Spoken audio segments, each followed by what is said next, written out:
Something strange is lurking beneath the sands of Giza, and scientists have no idea what it is. Archaeologists just found a hidden structure near the Great Pyramid using advanced ground scanning technology. What's inside? Nobody knows, but excavations are already underway. The Great Pyramid of Giza is one of the most famous monuments on Earth, but it doesn't stand alone. It's surrounded by an ancient necropolis, a massive royal graveyard filled with tombs and monuments. They belong to pharaohs, nobles, and other high-ranking officials. Most of these tombs are above the ground. They're called mastabas, rectangular, flat-roofed tombs built from limestone or mud brick, and they've been studied for decades. But from old movies, we know that these weren't simple graves. They have deep vertical shafts leading to underground burial chambers, where the past was sealed away for eternity. And recently, archaeologists found one curious empty space in the cemetery, a completely unexplored patch of ground. No mastabas, no visible ruins, nada. For years they ignored it, but between 2021 and 2023, they decided to investigate. They didn't dig though. Instead, they used a technology that kind of acts like X-rays for the ground. These radars let scientists see the secrets hidden there. And there was something hidden beneath the sand, something deliberately buried and forgotten. A two-part underground structure. One part was shallow and L-shaped. It's about 33 feet long and buried just 6.5 feet deep.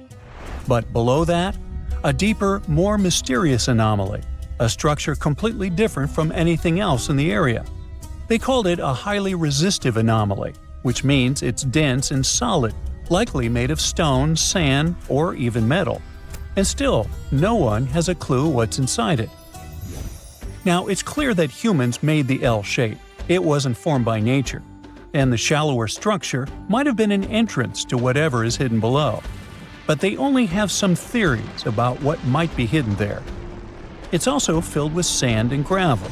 It was probably deliberately backfilled after its construction, perhaps to preserve this. Why? Well, we don't know yet. The archaeological team will need to excavate to understand what exactly this thing was and why it was built. The first guess is a lost burial chamber. Many tombs in Giza have underground burial sites, but most have clear surface markers. This one, for some reason, has nothing, but it could be one of them. The second guess is an ancient offering chapel. Egyptologists know that some chapels were built in this shape, but usually they were above ground, not buried like this. And finally, it might be something we've never seen before. If this turns out to be a new type of structure, it could rewrite what we know about the burials of pharaohs. The only way to know for sure is to dig it up.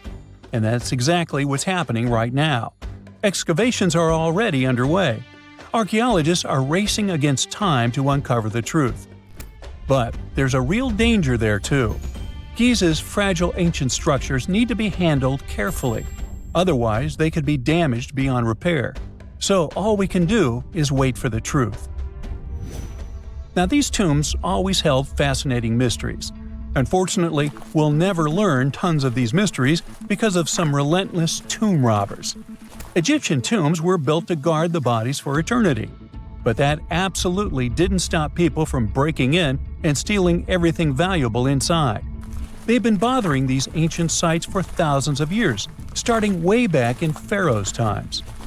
Many of the most famous tombs, including those in Giza, Saqqara, and the Valley of the Kings, were looted. It was a common practice in ancient Egypt. And they were serious about this whole thing. They dug secret tunnels to bypass traps and walls, bribed or threatened tomb workers to get inside knowledge, cracked open sarcophagi to grab gold, jewelry, and artifacts. And by the time modern archaeologists got to most of these tombs, they had already been picked clean. The reigning pharaohs got tired of this infuriating nonsense. The Valley of the Kings, the famous burial ground of Egyptian royalty, was supposed to be the ultimate safe zone. Tombs were built deep underground, hidden in the desert. Passages were sealed with giant stone blocks. False doors and traps were added to confuse thieves. Even curses were written on the walls, warnings of horrible endings for anyone who dared to disturb the tomb. which is exactly where we got all those horror stories about mummies from. Spoiler alert, none of it worked. Most tombs in the Valley of the Kings were fully robbed within 100 years of being sealed. Even King Tutankhamun's tomb, one of the most famous in history, was broken into twice in ancient times. Some of them decided to try and fight back. The New Kingdom rulers built hidden unmarked tombs in a way that should have prevented the looters from finding them, but didn't work. Some pharaohs, like Ramses II, were moved in secret to prevent their bodies from being stolen. Nope, didn't matter. The grave robbers always won. That's because tomb raiders weren't just random thieves. They were skilled, organized, and well-connected. They knew exactly where to look. Many were the ones who had built these sites in the first place, and they knew where the entrances were. If they couldn't smash through the doors, they'd dig through the walls, floors, and even ceilings to break inside. They also worked fast, often within a few years after the tombs were sealed, before anyone forgot where the valuable stuff was. The Khufu's pyramid, the one that's next to this newly discovered structure, was looted long before modern times. The one thing left inside when explorers got there? An empty granite box where the sarcophagus used to be. Unfortunately, it's not just about gold. History itself gets stolen during these raids. Ancient Egyptians wrote detailed records of what exactly and where they buried. So when archaeologists compare these lists to what's found, they can see what's missing, which is often everything valuable. Most artifacts don't end up in museums. They just disappear into private collections, where they can never be studied again. Which is, of course, completely unfair. In fact, a few countries have had enough and started passing laws to take historical artifacts back from private collectors. In Italy, if you own an ancient Roman artifact, you must prove you got it legally. China is actively hunting down stolen artifacts, and they must find ways to retrieve it back from the Western collectors. In Egypt, they passed new laws making it illegal for private citizens to own any ancient Egyptian artifacts at all. Other countries, like the US, the UK, Germany, or Switzerland, are completely fine with rich guys owning their history. The British Museum is built on looted things. European empires invaded half the planet and took whatever they wanted back home. Their museums are often full of such stolen artifacts, and unfortunately, they refuse to give most of them back. For example, the Rosetta Stone. It was taken from Egypt by Napoleon's army, then stolen again by the British after they beat the French. Egypt has been demanding to return for years, but they still can't get it back. Or the Parthenon marbles. These magnificent massive Greek structures were taken from the Parthenon in Athens by a British lord in the 19th century. Greece has been begging for them back ever since, but the UK doesn't feel like it. Not to mention tons of Mesoamerican artifacts, scattered in various museums across the world. European explorers raided Mayan and Aztec temples, took statues, jewelry, and sacred objects, and now Mexico is fighting to get them back. Well, wouldn't it be surprising even if this mysterious underground chamber has somehow been looted already? But if it's a newly found place, could it be one of the few that escaped the hands of grave robbers? Could there still be ancient artifacts, untouched for 4,500 years? We can only hope that those guys didn't get there first. Big news! Santa is real, and he looks like this. I know it's not exactly how we pictured the jolly old guy, but a recently discovered tomb might just be the proof we've been waiting for to show that St. Nicholas was real and Turkish. Turns out, he wasn't a North Pole native, but a kind-hearted bishop from the 4th century, famous for giving gifts to everyone. The legend says he was a wealthy man born in the ancient city of Patara, modern-day Turkey, who traveled to the countryside to help the poor and the sick. For centuries, though, people couldn't be sure he actually existed.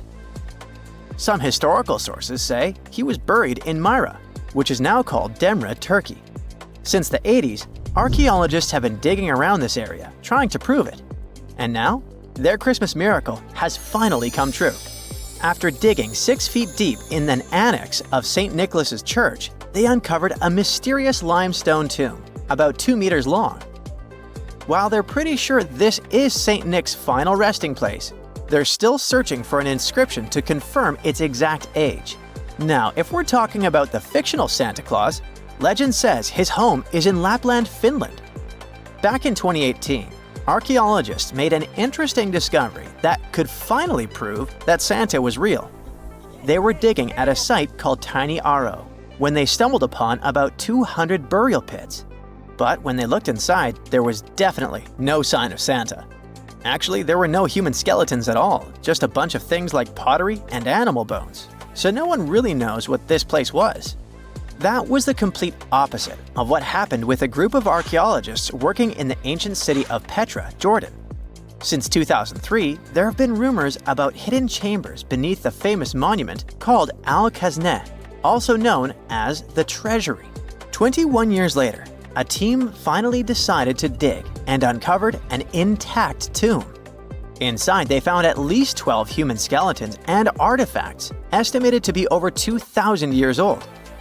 Hundreds of thousands of tourists travel to Al-Khazneh every year, and most of them probably go there to see the site of the Holy Grail in the movie Indiana Jones and the Last Crusade. So, do you want to know the funny part? One of the skeletons in the tomb was clutching a ceramic chalice that looked a lot like the Holy Grail. You probably remember the devastating fire that caused massive damage to Notre Dame in Paris back in 2019. Because of that, the building, originally built between the 12th and 13th centuries, had to be restructured. But archaeologists saw it as a golden opportunity to dig into the site and uncover its hidden secrets. The team was only allowed to dig about 16 inches beneath the floor, but that was enough. As soon as they removed the floor tiles and cleared away a thin layer of dirt, they spotted the top of a lead coffin. Then, they found some limestone sculptures, including life-sized heads and torsos.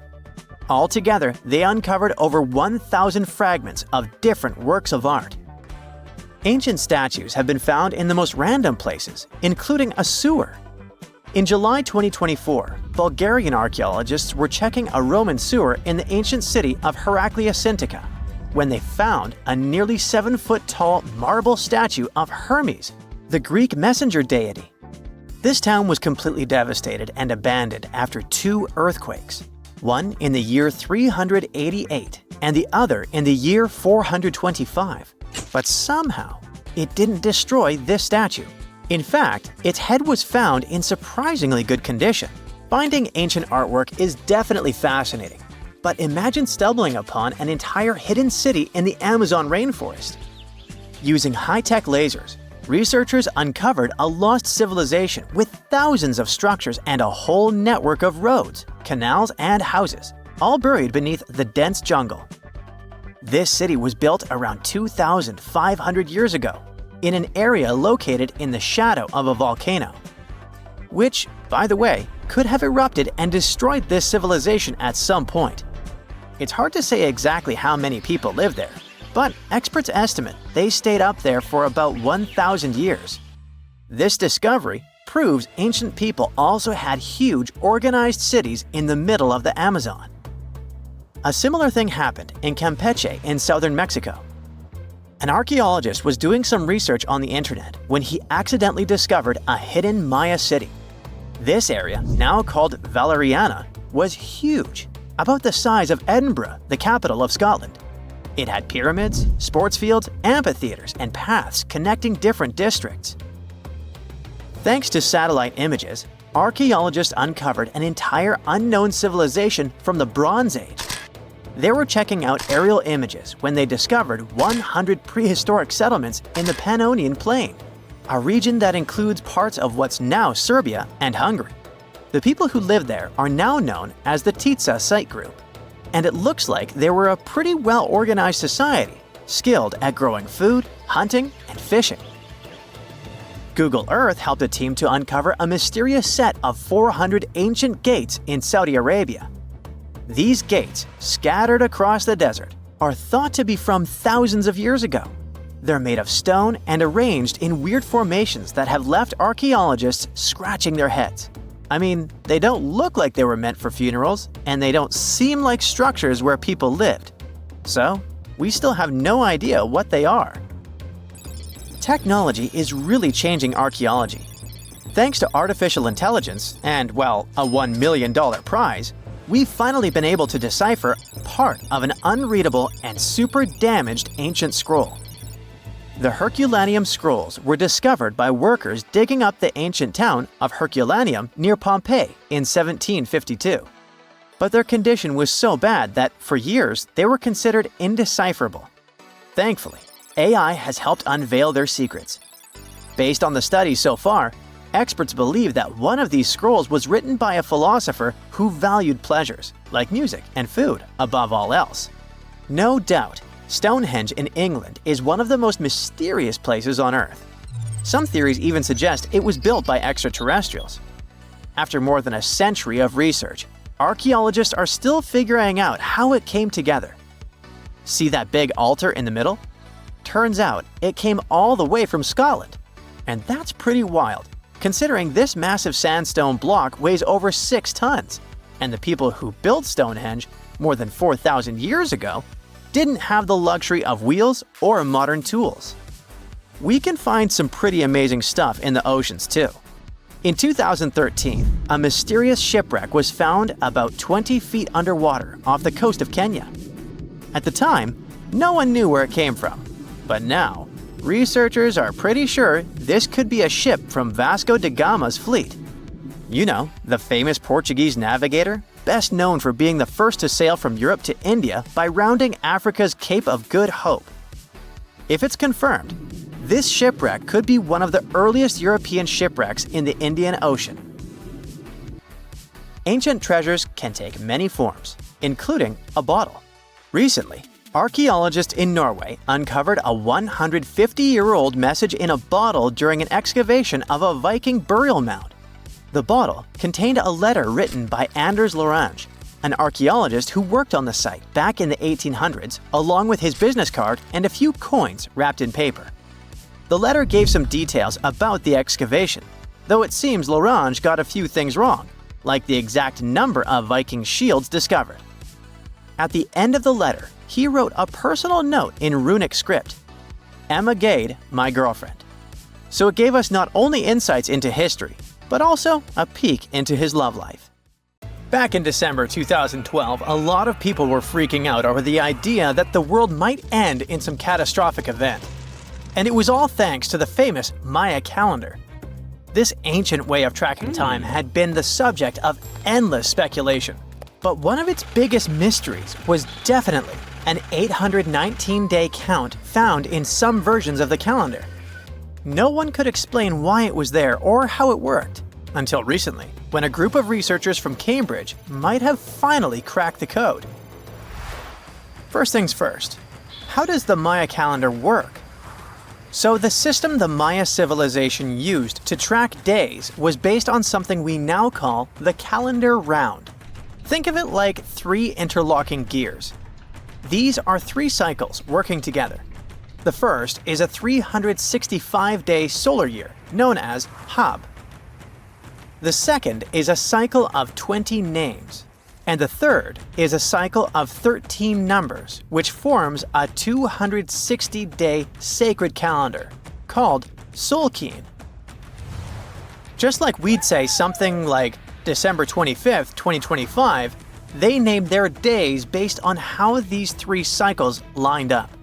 For example, here we have the day 3 Manik and the 14th of the month Hop. It takes 52 years for the 3 cycles to align in the same way again. After that, the days start repeating. But this is where things start to get more complicated and mysterious.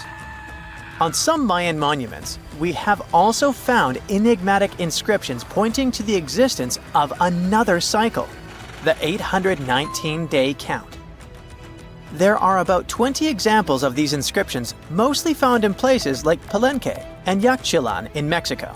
So it didn't seem random at all, and this calendar must have been hiding a big secret. Early research showed that the 819-day cycle was represented by one of 4 colors and the cardinal directions associated with them.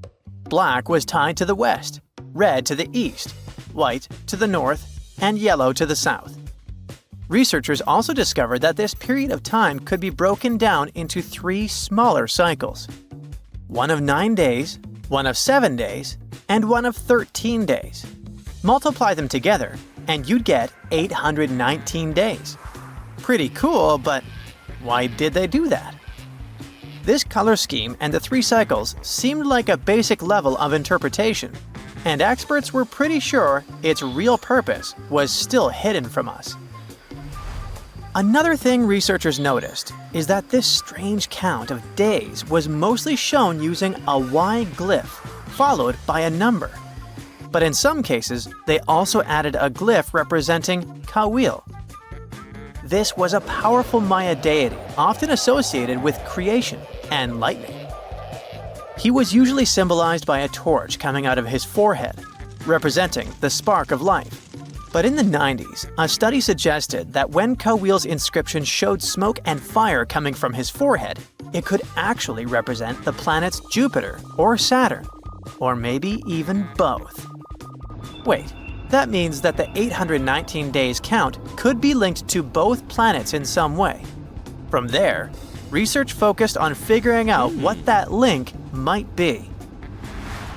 The first conclusion is that this calendar might have helped the Maya track the movements of those planets in some way. Then they started noticing something interesting. These cycles could be specifically tied to the synodic periods of Jupiter and Saturn. By synodic periods, we mean the time it takes for a celestial body, like a planet, to return to the same or nearly the same position as seen from Earth. While this possibility was pretty exciting, something didn't quite add up. Each planet moves very differently, and trying to fit multiple planets into an 819-day span just didn't seem to work. In other words, this 4-part color-coded calendar system was simply too short to align perfectly with the synodic periods of the visible planets.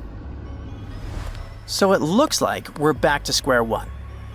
This mystery had people scratching their heads for ages, until 2023, when specialists realized they might have been looking at it all wrong. Researchers actually needed to shift their perspective. Instead of seeing this system as 819 days, they needed to consider the number as representing timelines. And this period of time could be just a small part of a much, much bigger calendar. You see, as we said earlier, this cycle seemed to track the period when a planet became visible to people on Earth. To prove that these 819 cycles were timelines, not actual days, researchers needed a planet that could serve as a starting point to back up their theory. In this case, it was Mercury. And there's a pretty simple reason for that. Mercury's synodic period is 117 days, which fits perfectly into the calendar count. I mean, if you take 1819 and divide by 117, you get the number 7. So, Mercury is the only visible planet whose synodic cycle fits neatly into this period as whole numbers. Perfect. Now they had a solid starting point. From there, they needed to expand the calendar by increasing its length to 20 periods of 819 days. Suddenly, a pattern emerges. And just like that, all the synodic cycles of the planets fit perfectly into the system. For example, Saturn's synodic period from 378 days lines up perfectly after 6 819-day cycles. Venus aligns every 5 cycles. Jupiter every 19 cycles. And Mars, which takes the longest, needs 20 cycles. In other words, it takes about 45 years for Mars to align with the synodic periods of all visible planets. So, this is how researchers determined that the ancient civilization wasn't referring to days, but rather to timelines. The Maya astronomers came up with this count as part of a larger calendar system of 20 periods. But then a question comes up. Why was studying the synodic period so important to the Maya? Well, we don't have super specific answers about this mysterious calendar yet. But what we can say for sure is that the Maya truly believed in the powerful influence of the cosmos on daily life. So maybe They wanted to analyze how the movements of all the visible planets lined up with their other calendars. Of course, this system is just one part of the Maya's amazing and advanced understanding of astrology. And it wasn't just about using astrological cycles for planting and harvesting. They also had crazy specific knowledge, like how to predict solar eclipses. Archaeologists believe the Maya connection to the stars is reflected in the ruins of their world. Take the famous pyramid in the ancient city of Chichen Itza, located in Mexico's Yucatan Peninsula. If you look closely at the base of its staircase, you will see a snake's head carved in stone. But here's the coolest part. During the spring and fall equinoxes, when day and night are exactly the same length, the sun casts sharp, triangular shadows on the staircase. It creates the illusion of a snake slithering down the steps. Another example of how they use their knowledge of astronomy in their temples is in Tikal, Guatemala. Built around year 1 of the Common Era, this pyramid is considered one of the Maya's earliest astronomical complexes. And its alignment and orientation allowed them to track and calculate solstices and equinoxes with incredible precision. The Maya were skilled skywatchers. Just like we have modern-day high-tech observatories with round domes, they had something similar. Meet El Caracol.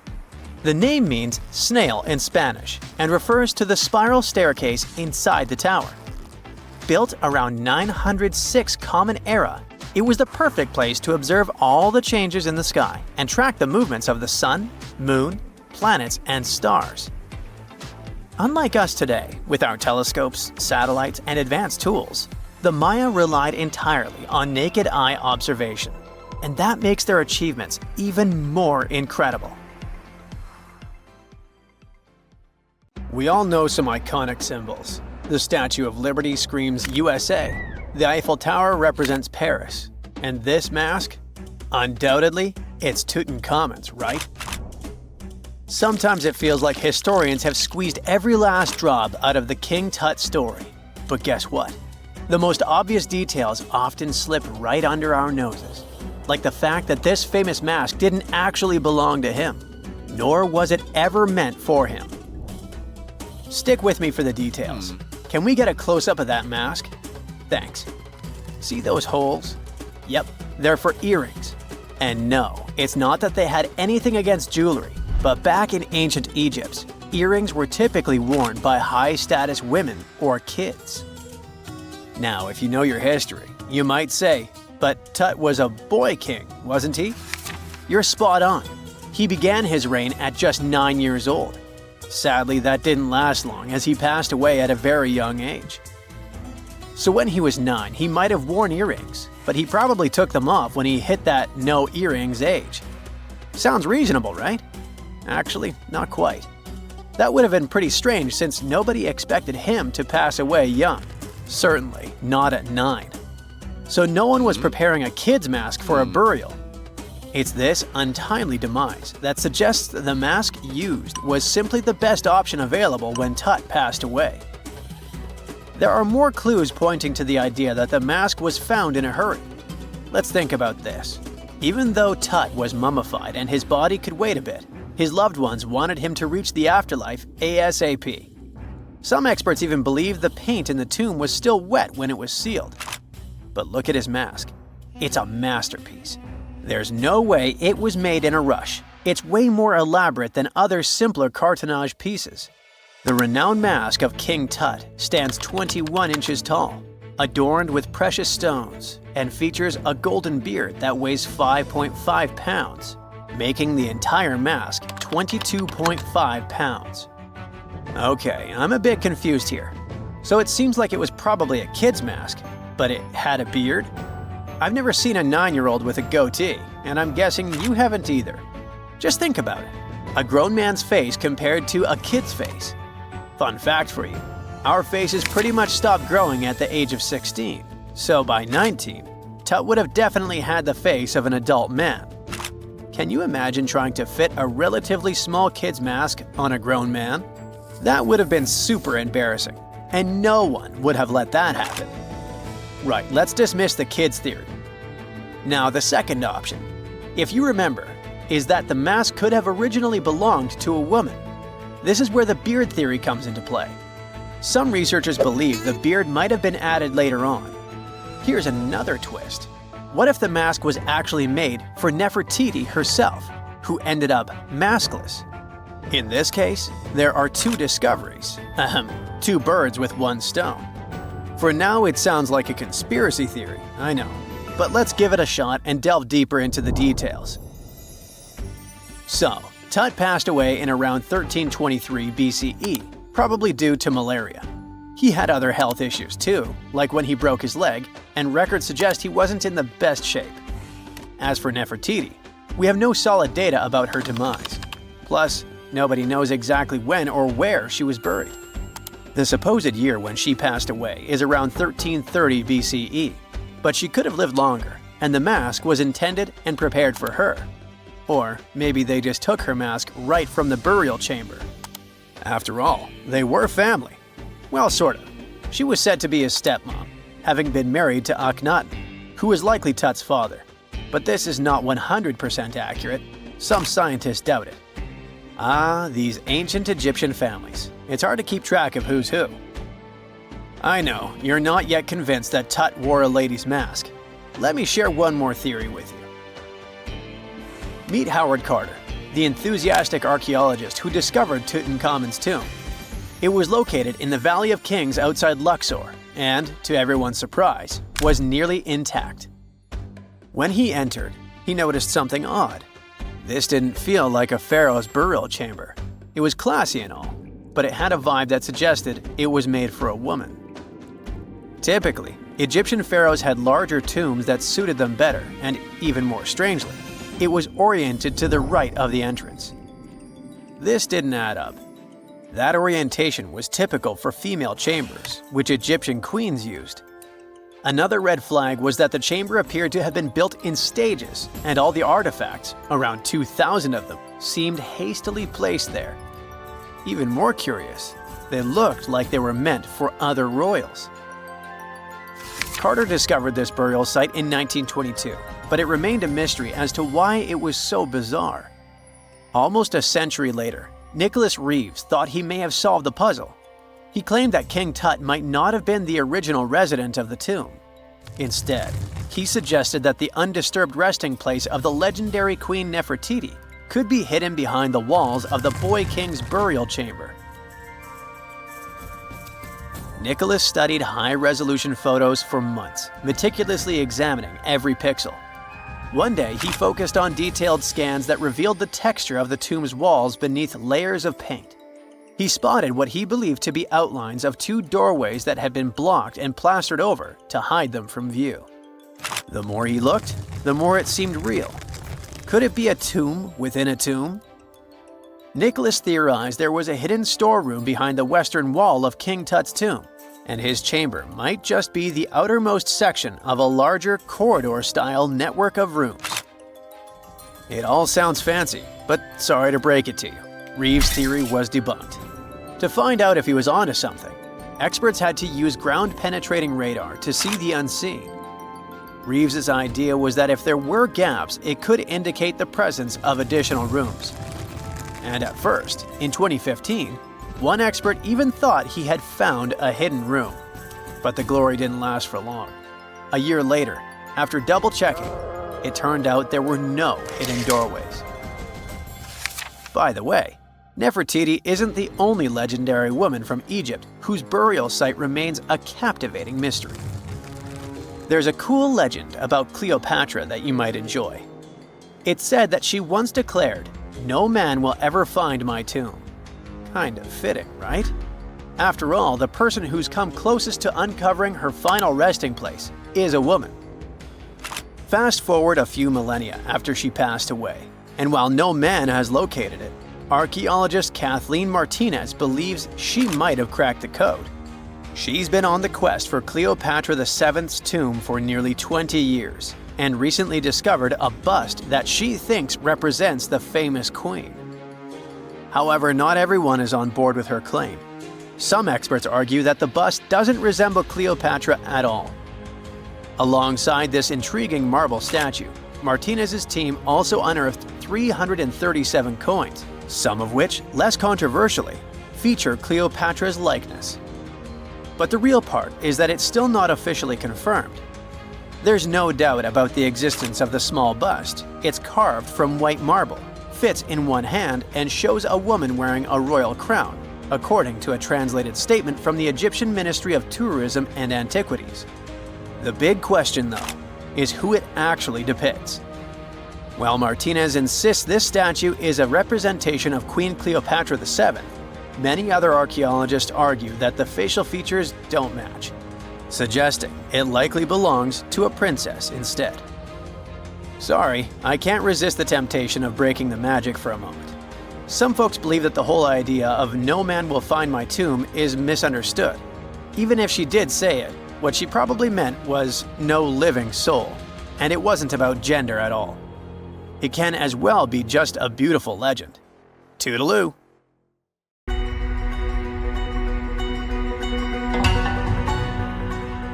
Take a look at these stones. They seem ordinary at first glance, just ancient slabs, ruins of some buildings. However, unlike many other archaeological finds, this one is among the most mysterious and unique. Here's why. These stones are the remains of a large temple complex called Puma Punku, located in Bolivia. Scientists aren't certain, but it's likely that Puma Punku was built by the Tiahuanaco Empire, which existed between 300 and 1000 CE, before the Inca Empire. There is no information suggesting that this civilization had advanced building technologies. Moreover, they might not have even had a writing system. Every stone was carved and polished with astonishing precision. They fit together perfectly, like pieces of a puzzle. The craft is so refined that not even a razor blade can pass between the stones. Quite impressive for people who lived around 1500 years ago. And these stones are heavy. The largest ones weighed around 130 tons. So, how did the builders transport such weight from one place to another? Scientists suggest that this civilization did not know about the invention of the wheel. So, how did they manage to build such a perfect engineering structure? Did Tiahuanaco have the knowledge and tools for stonework? Or did someone else build Puma Punku? There are several theories about this. Theory 1. There was some advanced civilization that came to South America, interacted with Tiahuanaco, built this engineering marvel, and then left. Theory 2. Some beings from another planet came to Earth, showed humans how to build perfect structures, and created Puma Punku. This theory is dubious. Another idea from this series suggests that Puma Punku was built by mythological creatures from the South American culture at that time. Theory 3, the most likely one. There is no mystery here. Tiahuanaco was indeed an advanced civilization with incredible building technologies. So, what do you think?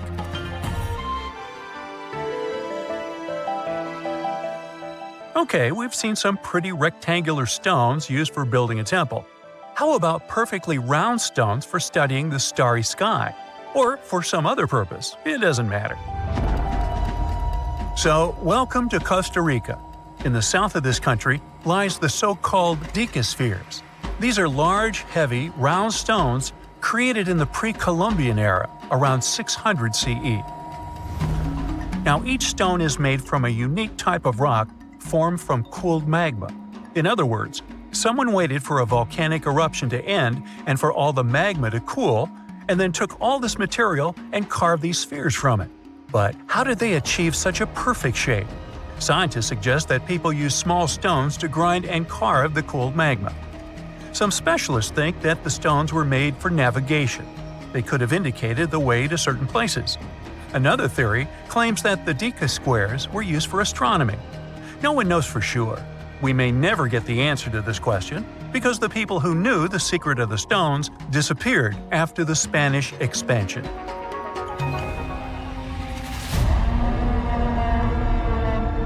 So, let's continue our journey. See these cobblestones?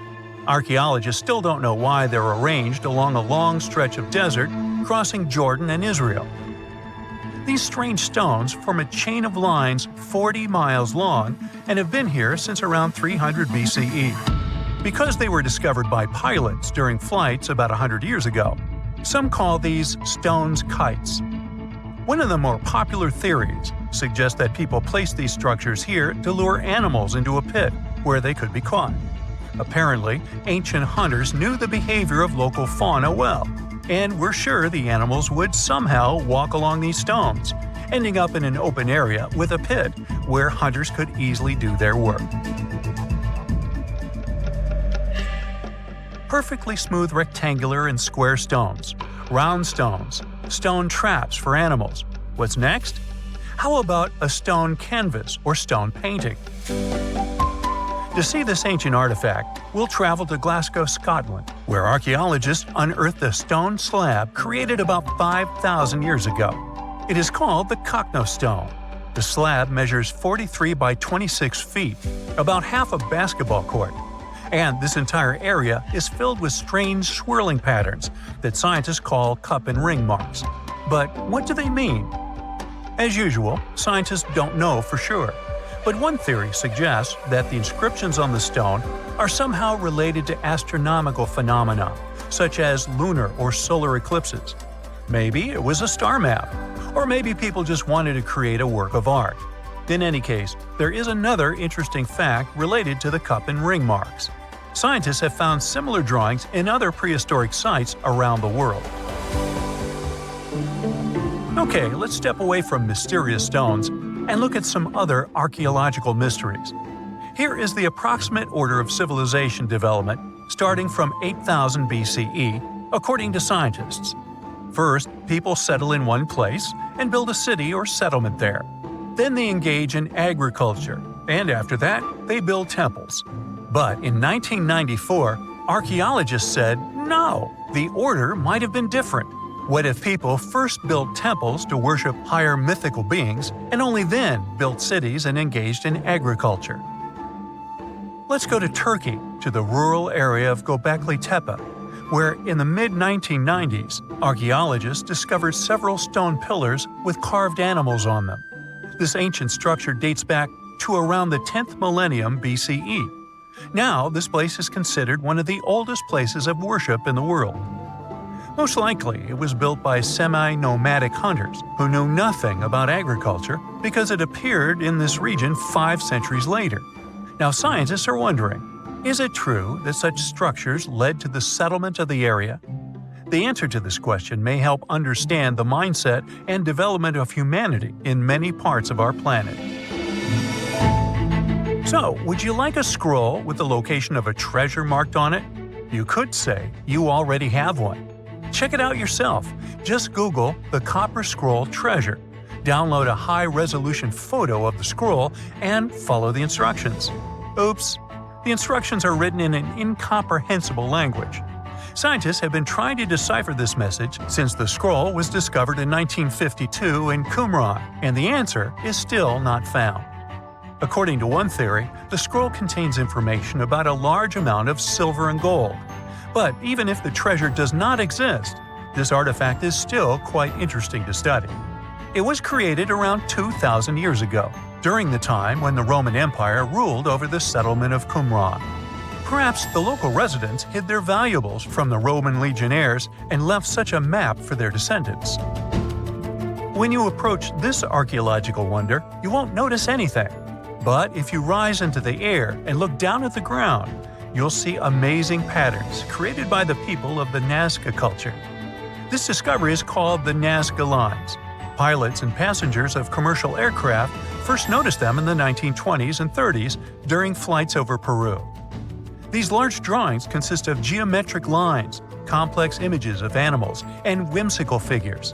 More than 2,000 years ago, people removed part of the surface soil of this land and created these patterns. But why? The Nazca Lines continue to captivate researchers and enthusiasts alike.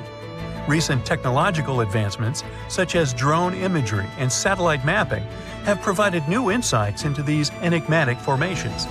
Some researchers are now exploring the possibility that the lines serve multiple purposes, including communication with someone not from our world. And to some extent, this is true. Some scientists believe that the Nazca lines were a ritual method for communicating with the deities of the Nazca civilization. Studying these archaeological wonders not only enriches our knowledge of the past, but also inspires us to appreciate the ingenuity and creativity of the human spirit. You're heading to Spain with a team of archaeologists to try to find some ancient artifacts. You get lucky and uncover one of the greatest treasures of the Iberian Bronze Age. Iberian refers to the Bronze Age culture of Portugal and Spain. So you find and unearth coins, jewelry, vases, vessels, and two pretty strange items. One is something like a part of a scepter, and the other resembles a bracelet. And you know what's strange about them? They're connected with space. In 1963, several miles away from the city of Villena, Spain, scientists discovered the treasure of Villena, one of the most significant gold hoards from the Bronze Age. Interestingly, are there bronze treasures from the Golden Age? Never mind. All the gold found dates back to sometime between 1500 and 1200 BCE, except for that scepter and bracelet. They were made by inhabitants of another planet, so their production date is unknown. Okay, that's a joke. However, a small part of this joke is true. When scientists studied the found gold, they discovered that those two items were made of iron. So what, you might think? Well, the catch is that in the Bronze Age, people didn't mine or manufacture iron. Work with this metal began around 850 BCE, about 400 to 700 years after the creation of the treasure of Villena. How is this possible? A clue to this mystery can be found in ancient Egypt. In the tomb of Pharaoh Tutankhamun, an iron dagger was found, which was also made of similar iron. But this dagger was much more valuable than all the others. And that's because it was made from a space object, a meteorite. Yeah, that bracelet and scepter were also made of meteoritic iron. Its difference from Earth metal is that cosmic iron has a high nickel content, so it all makes sense. People from the Bronze Age couldn't mine iron from the deep bowels of our planet, but nothing prevented them from collecting iron falling from the sky. Just imagine how cool it is to have jewelry or a dagger made of material that has traveled millions of years through the vast expanses of space. Perhaps it even contains particles of an ancient extinct star. Today, these two artifacts from the treasure of Villena are the oldest recorded items in the Iberian Peninsula made of meteoritic iron. Now, with everything in its place, you can turn your attention to all the wealth of the treasure of Villena. It contains 66 items: bowls, bracelets, bottles, gold jewelry, 3 silver bottles, and an amber gold button. 22 pounds of ancient gold. People hid it, and only after 3,000 years we were able to discover it. This archaeologist's dream can be found in the Villena Museum, where exhibits from different time periods are presented, from prehistoric times like 50,000 years ago to the present day. Items from the Iberian period, from the Roman period, from the Arab civilization. You can find not only jewelry and coins, but there are also remnants of columns, ceramics, and other architectural artifacts. The collection is considered one of the most important prehistoric treasures of Europe. And the coolest thing is that you can see it all with your own eyes for just €2, which is about $2. Go to Villena, find the museum, and enjoy. Hey buddy, I heard you have a metal detector. Could you help me find a hammer I left somewhere in the field? Your old farmer friend asks.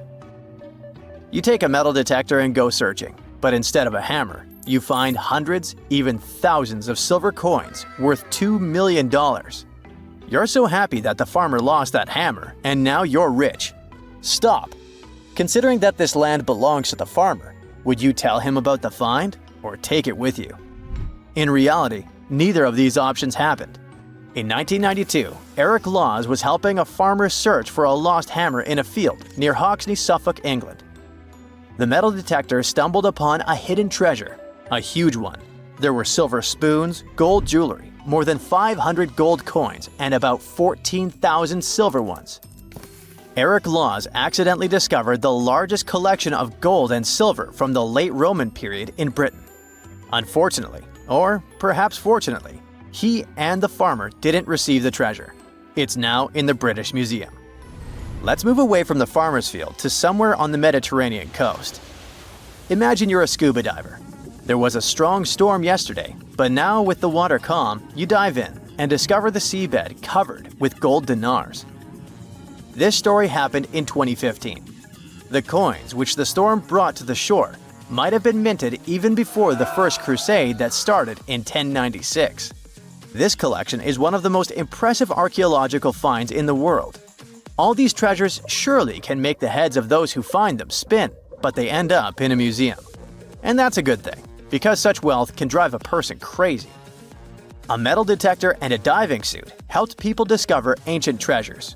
What's next? How about a dog? Yes, it could be perhaps a great replacement for a metal detector, by the way. So in 2013, two people were walking their dog in Northern California on their property. Suddenly, they discovered a rusty can filled with coins minted from 1847 to 1894. There were about 1,500 coins, and they all were gold. Another chance for a carefree rich future? Not this time. The find caused a lot of controversy among specialists. There was one version, according to which these coins could have been stolen from the US Mint. But later, the US Mint debunked this suggestion as they'd never had this gold in their storage. Anyway, it's interesting what the point was in hiding it all in someone else's yard. Some thief risked their freedom and life to get rich. When they succeeded, they just hid the coins as if they never existed. What a strange deal. Coins, jewelry, meteorite items, it's all cool. But let's end our video with something grand and epic.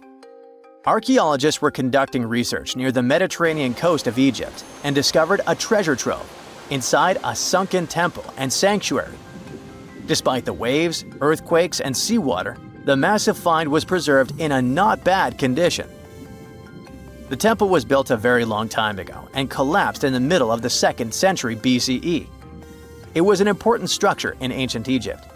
People considered this place holy. Pharaohs came to the temple to seek help from the higher powers of Egyptian mythology to obtain titles for their rule. Titles of kings of the universe. For many people, this place was like the center of the universe, and now it lies forgotten on the seabed, almost ruined. Time spares nothing. Researchers found out the temple had been part of an ancient port city. A long time ago, an earthquake occurred in this area and destroyed the city. Tidal waves softened the ground and dragged the town into the Mediterranean Sea.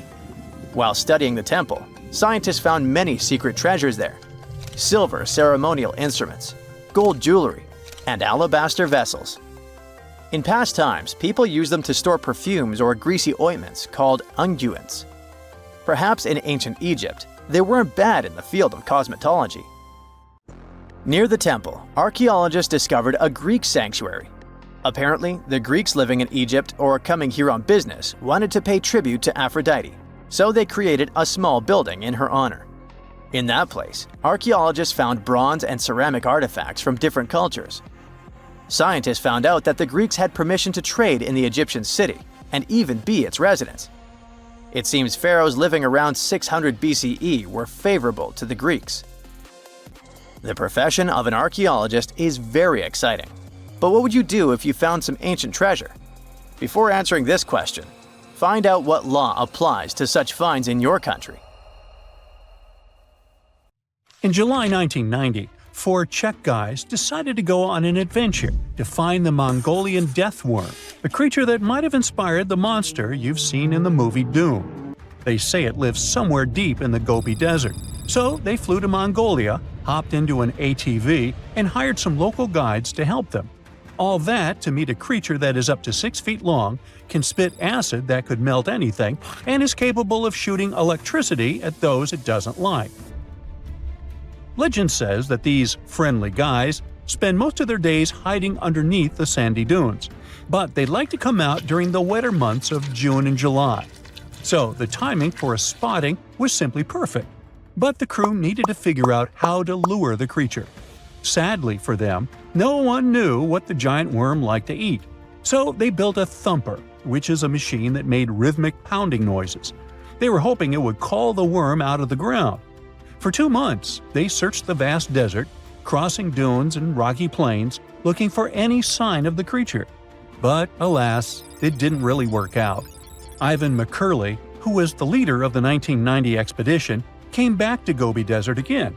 He once tried to attract the megaworm with blasts, and the second time he used a small airplane to scout the dunes. Over the years, groups from America, Britain, and New Zealand organized big expeditions to the Gobi Desert to try and find the creature. Many others came from all around the world on their own and found nothing. The people in the West first found out about the megaworm of the Gobi Desert thanks to an American paleontologist, Roy Chapman Andrews. This brave man was probably the inspiration for Indiana Jones. In 1926, he wrote about the creature in his book. At a meeting with Mongolian leaders, Andrews heard detailed descriptions of the creature, even though none of them had ever seen it themselves. One of them described it as looking like a sausage, about 2 feet long, with no head or legs. According to him, the worm was so venomous that just touching it could instantly take your life, and it lived in the loneliest parts of the Gobi Desert. Andrews didn't think the creature was real, but he shared these stories again in another book. In May 2005, 4 friends from Great Britain who searched for monsters professionally decided to try their luck. They made drawings of the worm and hired local people to hand out flyers all over the Gobi Desert. These flyers offered a reward to anyone who could give information about the worm or even bring them a specimen. They thought loud sounds that other explorers tried would scare the beast away. Some told them it likes damp conditions, so they came up with a plan to block streams of water to create wet areas that would lure the worm out. Their plan didn't work because it was too hard to build dams in the desert. They ended up using small traps, but didn't find any actual proof that the worm existed. But they did meet locals who shared interesting stories about strange creatures they had seen over 70 years. Over the years, stories of the monster spread around the world. In some of them, it's only 1 foot long. In others, it's as large as a human. It's white-gray or scaly and brown, or maybe fleshy and bright red. Someone said it resembled a snake, or maybe a caterpillar, or maybe it has wings and can fly. And some believe it could be a supernatural evil being without a body. Maybe the stories are so different, and the search operations are so fruitless, because the creature doesn't even exist. Or it could be one of many cryptids. Those creatures like Bigfoot, Yeti, the Loch Ness Monster, their existence has yet to be proven. In 1983, one scientist who was visiting the region heard that an old man had managed to catch the mysterious worm. He also learned there was a nest nearby. The scientist bravely approached the hole in the sand and put his hand inside. A giant creature dragged him in, and he was never seen again. Just kidding. He actually found a Tartar sand boa inside. It's a chunky, burrowing, non-venomous snake that has small eyes and gray-brown scales. He showed it to the locals to verify if it was the monster, and supposedly all of them said yes. Most Mongolians who know about the worm still believe it's real. Now, even though people call our supposed monster a worm, it's just what it sounds like in the English translation. Many Mongol cultures have used this word for centuries to refer to any animals they thought to be really dangerous, especially snakes, even non-venomous ones. So, it doesn't have to be a literal worm after all. Worms are soft and squishy, but a creature living in the harsh Gobi Desert would need to be tougher, more like a snake or a type of lizard without legs. Neither of these creatures can shoot electricity or spit acid like they say the death worm does. But some snakes, like cobras, can spit venom that's dangerous for people. If it were real, the creature would have a backbone, and explorers searching for it would likely find some bones or evidence left behind. And there are actually fossil remains all over the Gobi Desert. Scientists found representatives of over 80 dino groups here over the last almost 100 years. It all started with the world's first dinosaur egg nests. This discovery changed all the scientists knew about dinos. It was the first proof they laid eggs. In the following 2 years, the same expedition team unearthed over 100 dinosaurs and took them to the American Museum of Natural History, where you can still see them today. Some of them were swimming around in the Cretaceous Sea that used to be here about 71 million years ago. They resembled modern birds. The mystery of the megaworm is still unsolved, but there used to be another mystery scientists finally managed to explain. Back in the 13th century, a famous traveler, Marco Polo, not the guy from the swimming pool game, crossed the Gobi Desert. He thought he could hear mysterious noises, like the sounds of musical instruments such as drums. He wrote about it in his book and believed he might be hearing the voices of restless spirits. Scientists call these noises singing sands or booming sands. Unlike the squeaky sound you might hear when walking on a sandy beach, these desert sounds are much louder, like a musical instrument playing deep, haunting notes. Over the years, people came up with all kinds of ideas about what caused the sounds, like underground water or winds making the sand vibrate. Not all dunes can do this, and scientists wanted to figure out why. Sometimes the winds might cause a small avalanche on the side of a dune, and then you can hear the magical sound start. But this is rare. So, to study it, scientists had to help the dunes sing. They climbed to the top of a dune and slid down on their backs, using their hands and feet to push sand down. As the sand tumbled, the sound started softly and got louder. They could even feel the vibrations with their hands. So they found out that for a dune to sing, a few special things need to happen. The grains of sand must be the right shape. The dune has to be big, and the sand must be very dry, so no singing after it rains. Inside the dune, there's a hard layer of packed sand that acts like a giant speaker. This layer bounces the sound waves back and forth, makes the noise louder and louder, and creates a haunting melody that can fill the desert air. In other words, the dunes can play tunes. Yeah, sorry, I couldn't help myself with that one. There you are, trekking across a desert on foot. It's hot, you're terribly thirsty, and now you gotta walk around this stupid wall. Wait, a wall in the middle of a sandy, lifeless nowhere? Exactly, a wall in the northern Saudi desert. Archaeologists have just made a super exciting discovery, and what they found was not just a single wall. No, it was a whole ancient walled city that might date back to 2400 BCE. They think this place was home to around 500 people and could have been used for 1,000 years. This discovery is groundbreaking. It means that the area could have been way more advanced than anyone expected. This city was well organized, with different zones for living, towers and strong walls for protection, and different sections for all kinds of daily life. This ancient city, now called Al-Natab, was basically an oasis town, and it's great since it can give us a peek into what life might have been like in this desert thousands of years ago. Apparently, they had clearly separated areas, like residential sections, a cemetery, farmland, and even a town center. This oasis city, found in the Khaybar area, is the first big organized settlement from the 2nd or 3rd millennium BCE that researchers have uncovered in northwestern Arabia. The first survey showed that this town, which covered about 6 acres, had several districts, including the residential area, the cemetery, and the legal one, with courts. The houses were set up in neat rows, all connected by small roads. Those streets kept the residential area separate from the rest of the town. Back then, most people in this region were nomadic herders, always moving around. But archaeologists have been sure that during the Bronze Age, northwest Arabia had small walled towns and oasis centers scattered across it. These connected oasis towns were unique, offering secure places for people to live, store goods, and trade. They started showing the beginnings of urban planning, which hints that people of that time were already starting to settle down and organize communities more seriously. The research team estimated that there were about 50 homes in Al-Natab, but that number could go up to 70 as they keep digging. They think that a few hundred people lived there, and probably one of the coolest things is that some houses went up to 3 stories tall. Built on a slope near a couple of major trade routes, this city was set up in a prime spot. Now, one of the most impressive things about this place is its water supply. The oasis had springs and aquifers, which are underground water sources, and such conditions were perfect for farming. Those water sources meant residents could grow their own food, making the town self-sufficient. The outer walls probably helped control who could enter the town and get access to its resources. This settled way of life was an impressive shift from nomadic living to a more agro-pastoral lifestyle, which means a mix of farming and herding animals.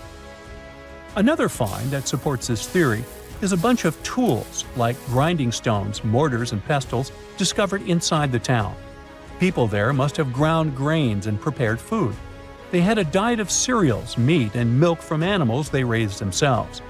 These astonishing findings show that the inhabitants of the town could easily feed themselves and were surprisingly advanced for that time.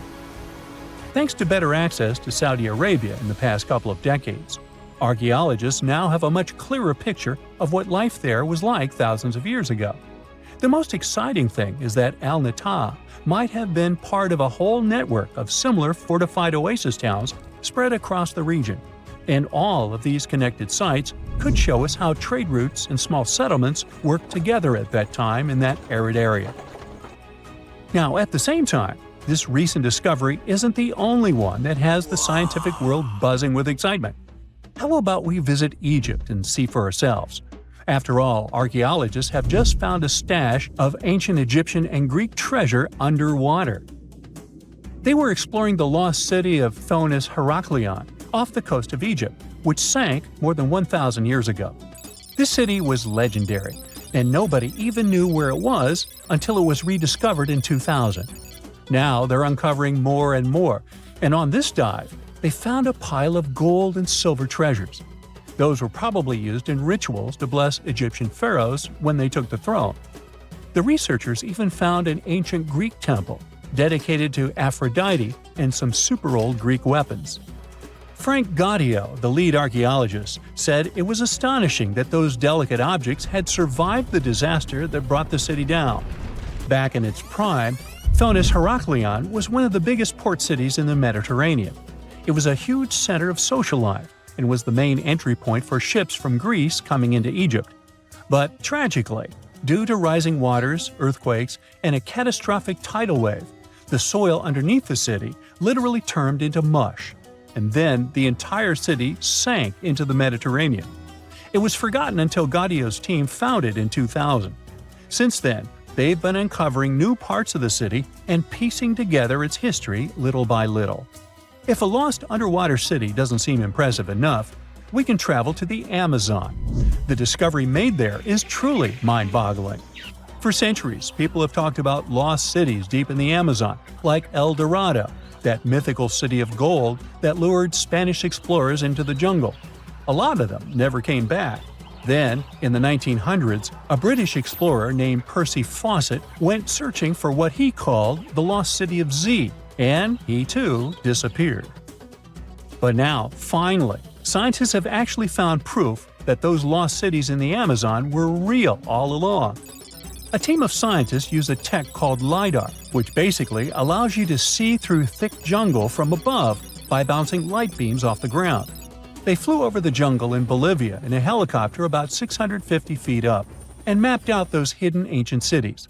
What they found were ruins of a huge urban settlement built by the Kasarabi people who lived there from 500 to 1400 CE. And it wasn't just a couple of buildings here and there. No, the LiDAR maps revealed massive urban centers, pyramids, platforms, roads, canals, and causeways, all carefully laid out. Turns out the Amazon wasn't just an untouched jungle.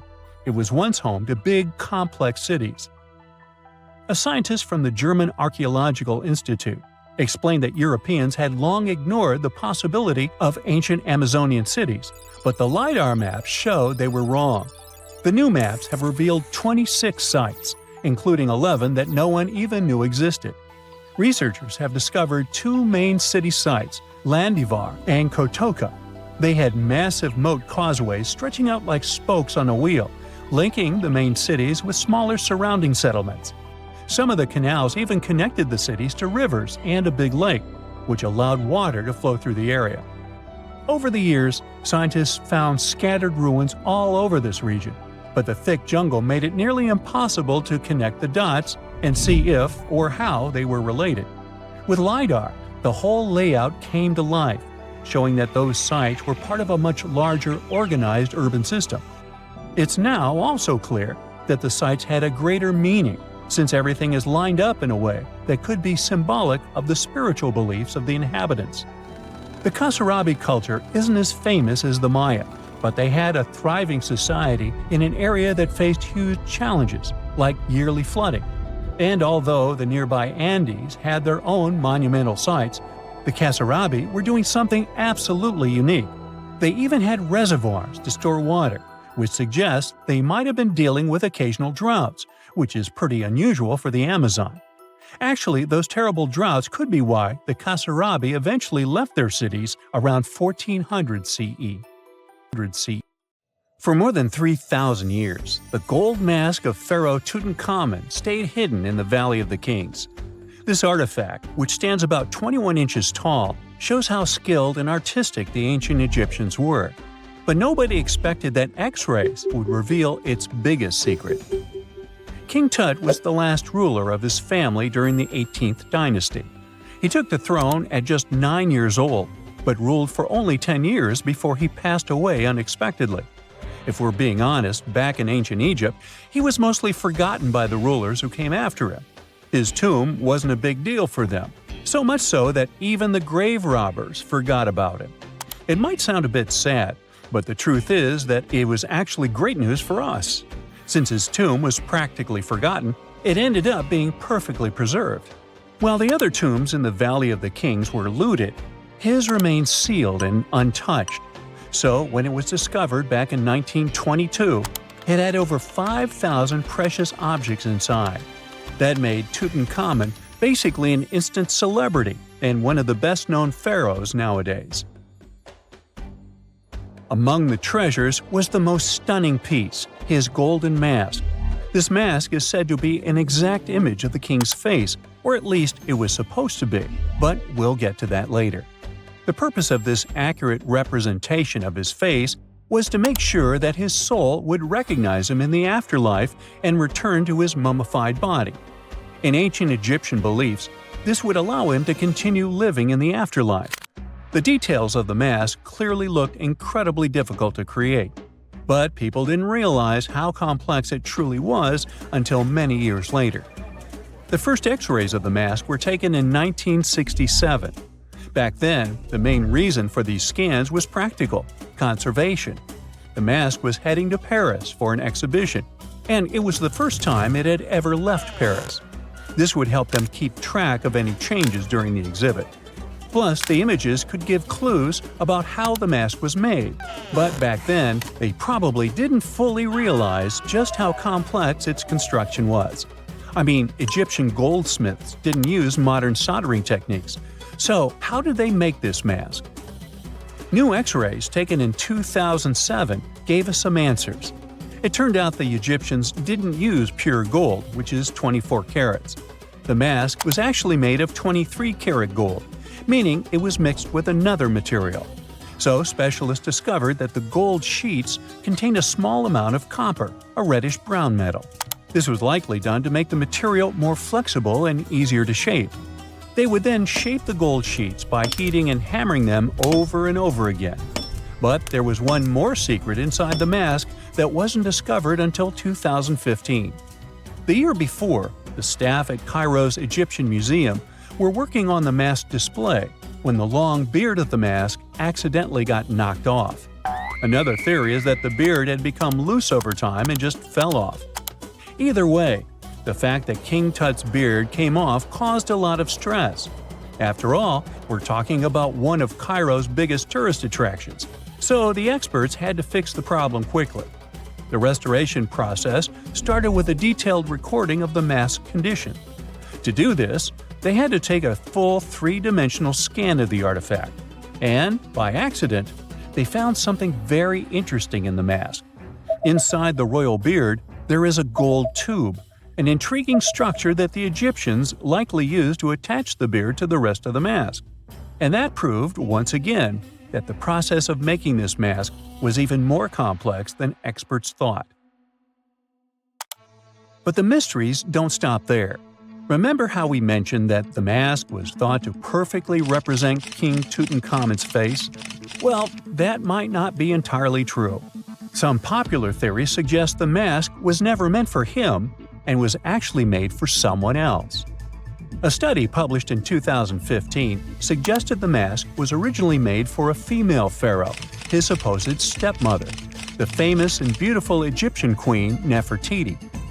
The biggest clue comes from an inscription on the mask. At first glance, it seemed to belong to Tutankhamun, but after a close examination, researchers noted that something else was actually written underneath King Tut's name. The royal name stamp seems to have been altered, and originally it had something written on it that translates to Queen Nefertiti. There is another feature of King Tut's golden mask that was overlooked for years, which adds even more mystery. As we mentioned earlier, experts believe he wasn't respected much by the pharaohs who came after him. And one of the clues that made archaeologists think this is the pierced ears on the mask. Some researchers believe that King Tutankhamun wouldn't have worn earrings after he was a kid. So, according to their theory, by the time he passed away at 18, he shouldn't have been represented with pierced ears. This could also support the idea that the mask originally belonged to Nefertiti, or maybe to someone who wasn't even connected to King Tut. But the mask isn't the only source of mystery. In fact, his whole tomb is full of puzzles. Recently, historians found a sign that the place where King Tut was supposed to be buried was changed at the last minute. For years, experts wonder why a pharaoh who ruled for 9 years ended up in such a simple tomb. When compared to the grandeur of other pharaohs' tombs, his tomb seemed, well, a bit plain. The idea that a king like Tutankhamun would have such an unremarkable resting place just doesn't match up with the power and importance he must have had in ancient Egypt. So, what happened? Well, apparently, this might have something to do with his successor, Pharaoh I. After King Tutankhamun passed away, researchers believe that I made sure to erase him from Egypt's history. So, one theory suggests that he was probably behind the quick decision to place King Tut's body in a smaller, less impressive tomb. When experts looked at I's own tomb, they found something interesting. There is a large wall covered in painted baboons. This is the same type of artwork found in Tutankhamun's tomb. It seems like the same person might have chosen the artwork for both tombs. Now, the design and decoration of the two tombs are almost identical, suggesting there was a shared hand behind both. But there is one key difference. I's tomb is fit for a king. It's much bigger and more impressive, even though the style and artwork are similar to what you see in Tutankhamun's tomb. So the theory suggests that I decided what went into both tombs. Since Tut passed away unexpectedly at a young age, his grand tomb wasn't finished in time. Normally, pharaohs start building their tombs while they're still alive to make sure everything is perfect. But Tut passed away when he was just 18, so there wasn't enough time. I may have taken advantage of the situation, ordering a smaller tomb for Tut and keeping a larger one for himself. Experts believe this theory explains why Tutankhamun's tomb is so simple and how I managed to wipe his memory from history so easily. But in the end, the story of King Tut's mask and tomb is full of mystery and intrigue. Each new discovery sheds more light on what really happened all those years ago. But one thing is for sure, the secrets of ancient Egypt still have much to reveal, and King Tutankhamun will continue to fascinate people for years to come. In the UK, there are around 115,000 mailboxes, with some of them placed in questionable locations. Look here, we're on a deserted stretch of Caithness Moorhead, and here, just smack dab in the middle of nowhere, between the quarry and some moorland, stands a solitary mailbox. It was local teacher Chris Aitken who stumbled upon this oddity near Worth Hill, close to John O'Groats. Now, John O'Groats is a tiny village 2.5 miles northeast of Canisbay, in the historic county of Caithness, Scotland. The village itself is popular with tourists, but only houses around 300 people on a regular basis, and they have their own mailboxes there. So why would someone need one on a random hill?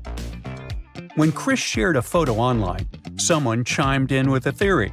A while back, an entrepreneur was selling tiny parcels of land near Campster, claiming buyers became lairds with their little plots. Could this mailbox be related to that? Now, the box, proudly labeled Laird of John O'Groats, features the name Thorsten Sommer and an address in Germany.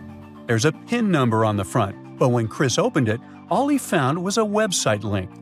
The site has pics of Sommer waving a Scottish flag and talking about his love for Scotland, even calling himself the Old Scotsman. Chris tried reaching out through the website for more info, but hasn't heard back. It might be linked to Sommer's reported purchase of a tiny patch of land, but buying Scottish laird titles is often seen as a fraud, giving no real title at all. The area around Worth Hill has had some recent police action too, after a body was found nearby. Ooh, could that somehow be connected to this mysterious mailbox too? Well, enough of the detective stories. Let's dive into some high-end fashion, shall we? So, you might have come across that funky image popping up all over the internet, claiming there's a pop-up Prada store in the Texas desert. Well, it's kind of true and kind of not. Yes, there's a shop, sort of.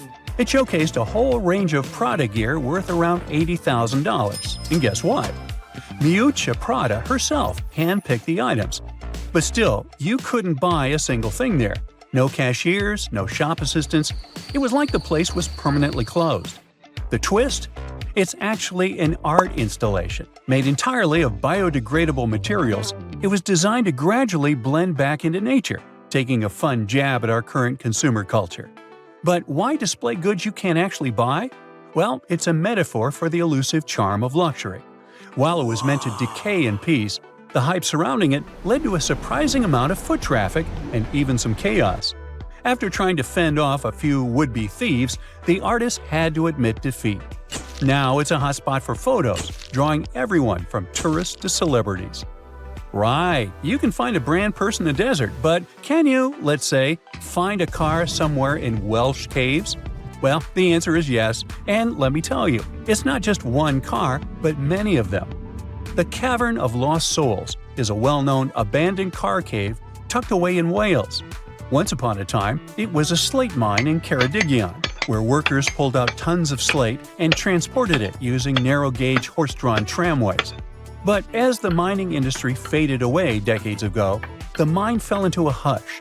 If you dare go inside, which I personally do not recommend, you'll find two large chambers, but one is particularly noteworthy. The main chamber plunges around 65 feet deep and is mostly underwater, with just a small opening above. Since the mine shut down, locals and the council have taken advantage of that opening, tossing in all sorts of unwanted stuff.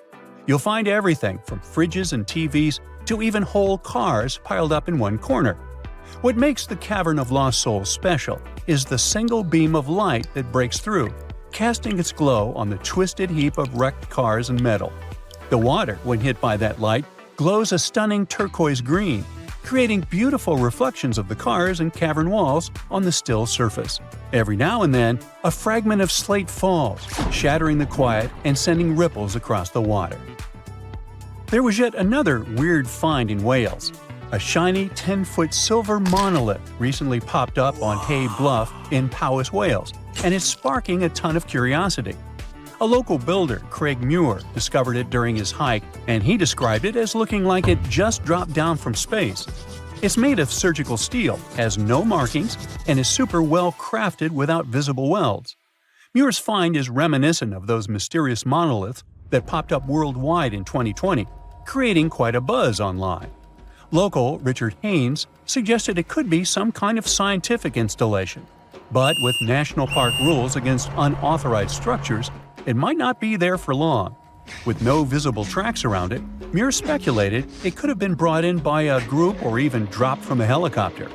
Now, this isn't the first strange monolith sighting. Similar ones have been spotted in Utah, the Isle of Wight, and even Glastonbury Tor, where one was humorously marked, "Not Banksy."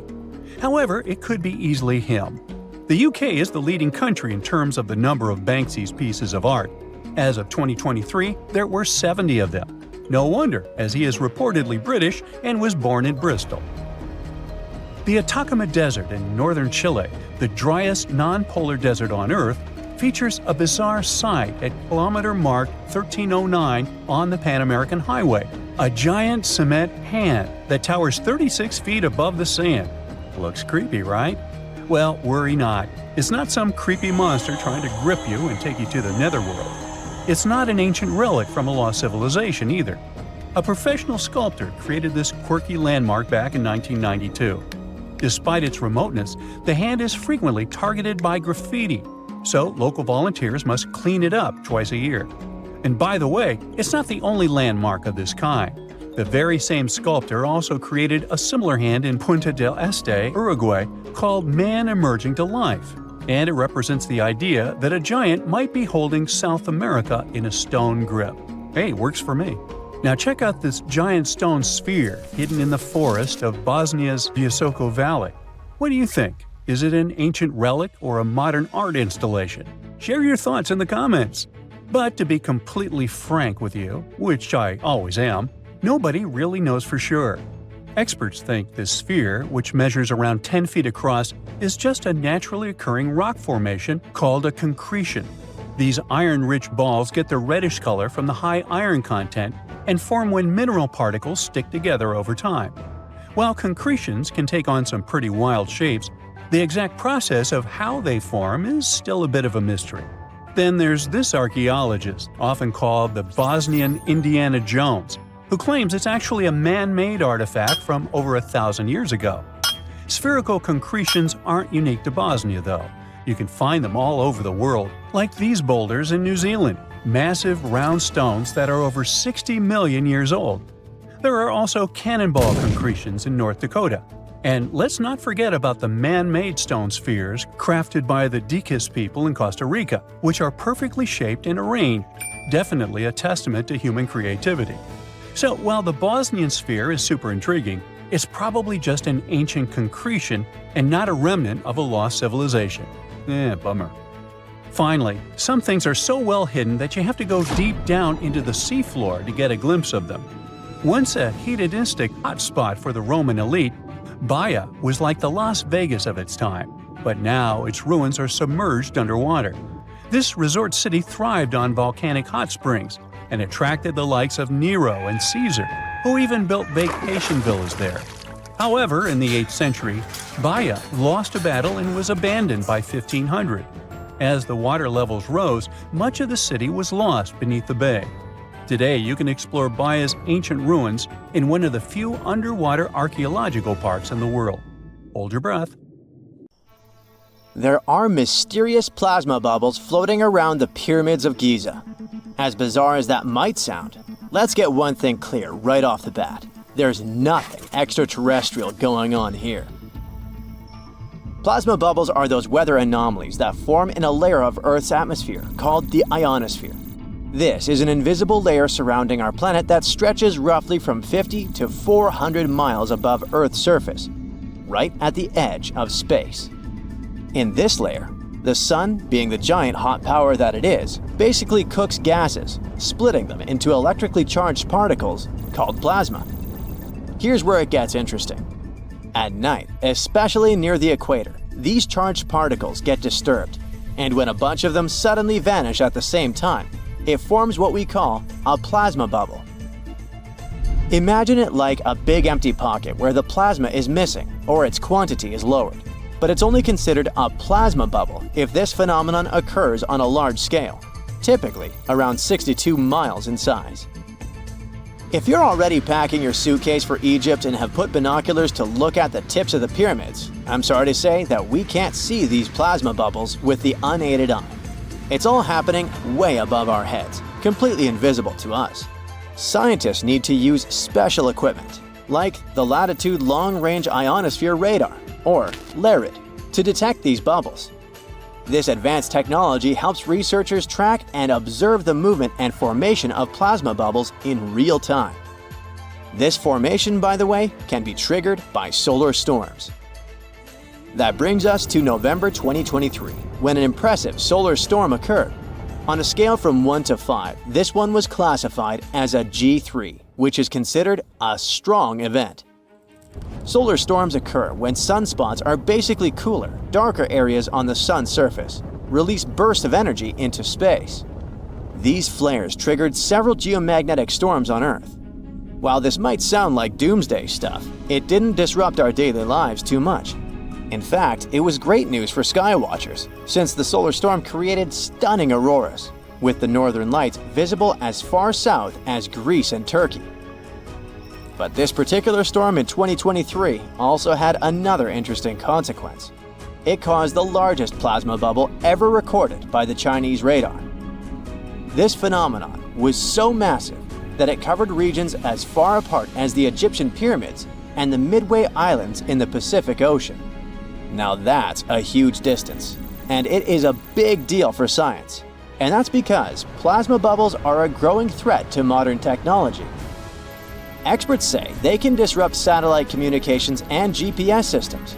So if you're using Google Maps or Waze and suddenly it can't figure out where you are, a plasma bubble might be to blame.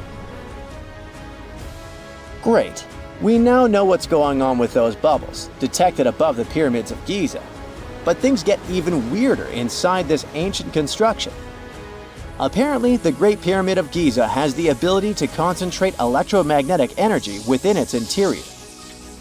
A couple of years ago, a group of researchers decided to see what would happen if they took this ancient architecture and hit it with radio waves. I mean, waves that are similar to the kind your phone uses, but on a much larger scale, up to 1,900 feet long.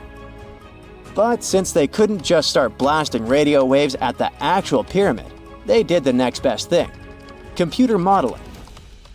Using these simulations, the researchers discovered something incredible.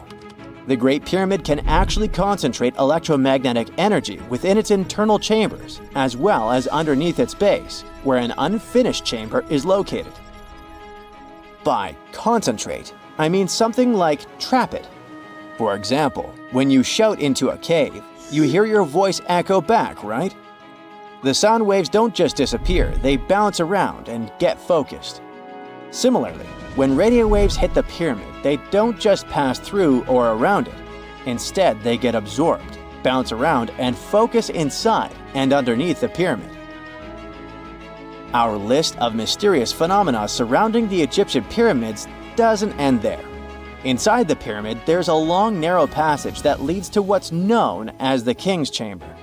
This room sits at the center of the pyramid, and it's believed to have been the final resting place of Pharaoh Khufu, the ancient Egyptian leader who commissioned the entire thing over 4,000 years ago. When visitors step into the King's Chamber, two things normally strike them: the room's incredible acoustics and its heavy, imposing structure, which is entirely lined with red granite. Recently, scientists have started to connect these two facts. Some researchers now believe that the King's Chamber might be able to catch or pick up sound energy generated from other parts of the pyramid. In other words, this room might have been designed to amplify sound in a way that no other chamber in the pyramid can. To test this theory, researchers conducted an experiment where they sang in the Queen's Chamber, which is located directly below the King's Chamber. Here's where it gets wild. The music couldn't be heard in the lower underground rooms of the pyramid, but it sounded loud and clear in the King's Chamber. One possible explanation for this is the type of stone used in the King's Chamber: pink granite. Granite is known for its piezoelectric properties, meaning it can absorb energy from its surroundings, like sound vibrations, and convert it into electrical energy. This suggests that the chamber's unique acoustics might be due to more than just the shape of the room. It could be that the granite itself plays a role in amplifying and concentrating sound waves. According to scientists, these discoveries open up a whole new field of research into the pyramid's potential. Could the ancient pyramids have somehow harnessed the energy created by sound waves, or even Earth's natural vibrations? It might sound far-fetched, but considering the granite's piezoelectric properties are well documented in modern science, it's not entirely impossible. Who knows? Maybe we've only just scratched the surface of what the pyramids were truly capable of. Speaking of just scratching the surface, there's even more to think about, like how the pyramids ended up in such a perfect location. It seems the builders lined up the Great Pyramid with the cardinal points, meaning its sides are almost perfectly aligned with the four main directions: north, south, east, and west. There are many theories about how they did it, but one study suggests that Egyptians might have used the fall equinox to achieve this perfect alignment. During the equinox, the sun rises and sets directly in the east and west. It probably made it easier for builders to use the sun's position as a guide. By watching the sun during this time, they could make sure the pyramids were positioned just right. If we think about all these strange things about the pyramids, I mean their perfect alignment, the ability to concentrate radio waves, and the materials used in the chambers that might generate electrical energy, could the real purpose of the pyramids actually be much more complex than just being tombs? Well, Nikola Tesla thought so. It is said that the famous inventor and engineer was kind of obsessed with the Egyptian pyramids, and he wondered if they might actually be giant energy transmitters. He believed the shape and position of the pyramids could help them function as huge generators, capable of producing free, limitless energy. Some researchers agree with Tesla and believe that these massive monuments might have been designed as giant power plants. According to their theory, builders could have figured out how to move ions, those electrically charged particles in the atmosphere, by placing materials like copper, gold, and silver around the pyramids. So, it's definitely possible that the ancient Egyptians created a sustainable, renewable power source. Although this is a very interesting thought, we haven't been able to confirm this theory, and the true purpose of the pyramids remain one of humanity's biggest mysteries.